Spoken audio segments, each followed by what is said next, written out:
ಅವರ ಆಕ್ರೋಶಕ್ಕೆ ಶಾಸಕ ಸಂಜಯ್ ಪಾಟೀಲ್ ಅವರು ಕೂಡ ರಿಯಾಕ್ಟ್ ಮಾಡಿದ್ದಾರೆ. ಕುಂಬಳಕಾಯಿ ಕಳ್ಳ ಅಂದ್ರೆ ನೀವ್ಯಾಕೆ ಹೆಗ್ಲು ಮುಟ್ಟು ನೋಡ್ಕೊಳ್ತೀರಾ ಅನ್ನೋ ರೀತಿಯಾಗಿ ಈಗ ಅವರು ಕೂಡ ಸಮರ್ಥನೆಯನ್ನ ಮಾಡ್ಕೊಳ್ತಾ ಇರುವಂತದ್ದು.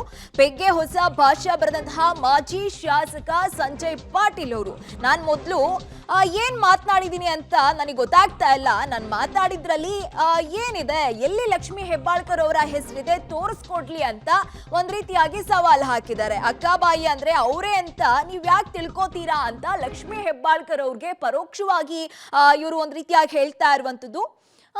ಲಕ್ಷ್ಮೀ ಹೆಬ್ಬಾಳ್ಕರ್ ಅವರು ಕೂಡ ಸಾಕಷ್ಟು ಆಕ್ರೋಶವನ್ನ ಹೊರ ಹಾಕ್ತಾ ಇದ್ರು. ನಾನು ಬೇರೆ ಹೆಣ್ಮಕ್ಳನ್ನು ಕೂಡ ಪ್ರತಿನಿಧಿಸ್ತೀನಿ, ನನ್ನ ಜೊತೆ ಮಾತನಾಡುವಾಗ ಸ್ವಲ್ಪ ಎಚ್ಚರಿಕೆಯಿಂದ ಮಾತನಾಡಬೇಕಾಗಿತ್ತು, ಜೊತೆಗೆ ಸ್ಟೇಜ್ ಮೇಲೆ ಇರೋರು ಕೂಡ ಯಾಕೆ ಅವ್ರನ್ನ ತಳಿಲಿಲ್ಲ ಅಂತ ಪ್ರಶ್ನೆ ಮಾಡ್ತಾ ಇದ್ರು. ಈಗ ಇದೇ ವಿಚಾರಕ್ಕೆ ಸಂಬಂಧಪಟ್ಟಂತೆ ಶಾಸಕರಾದಂತಹ ಸಂಜಯ್ ಪಾಟೀಲ್ ಅವರು ಕೂಡ ಸಮರ್ಥನೆಯನ್ನ ಕೊಟ್ಟಿದ್ದಾರೆ. ಏನ್ ಹೇಳಿದ್ರು ನೋಡ್ತಾ ಹೋಗೋಣ. ಇದ್ರಾಗ ಅವ್ರದ್ದು ಎಲ್ಲಾರ ಹೆಸರು ಇದ್ರ ತಾವ್ ನನಗೆ ತೋರಿಸ್ಕೊಡ್ರಿ. ಅಲ್ರಿ ಅಕ್ಕಮಾಯಿ ಅಂದ್ರೆ ಅವ್ರ ಯಾಕಂತ ನೀವು ನಾ ಏನ್ ಅಕ್ಕನ ಹೆಸರು ಏನ್ ಮಾತಾಡೇನು, ಏನ್ ಕೆಟ್ಟ ಮಾತಾಡೇನು?